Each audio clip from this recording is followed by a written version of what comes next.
నేను స్ట్రైట్ గా మాట్లాడదలుచుకుంటే మీ కేబినెట్ లో ఇప్పుడు కూటమి కేబినెట్ లో జోదగాళ్ళు లేరా? మీరే చెప్పాలి అది. ఒక నాగమల్లేశ్వరరావు గారు ఉమ్, జోదగాడైతే జగన్మోహన్ రెడ్డి గారు పోవటం తప్పైతే జోదగాళ్లతోటే ప్రభుత్వం నడుపుతున్నటువంటి మీరు ఏం చేస్తున్నట్టు? మంచి చేస్తున్నట్ట ఓకే.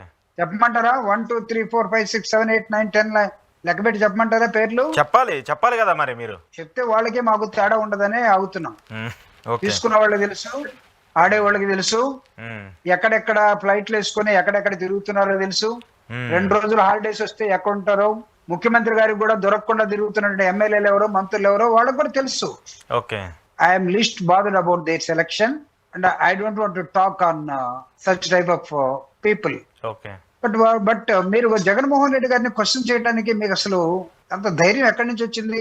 అడుగుతున్న ధైర్యం అని ఎందుకు అంటున్నానంటే, ఒక ప్రతిపక్ష నాయకుడిగా 1 వారం కాలేదండి, దర్శి ప్రకాశం జిల్లా ఆయన పొగాకు రైతుల కోసం వాళ్ళు నష్టపోతా ఉంటే వాళ్ళకి మినిమం రేటు కావాలని మార్కెట్ ను కూడా అవసరం అయితే కాంపిటేటర్ గా దించమని పోతే దాదాపు 70,000 మంది జనం వచ్చారు.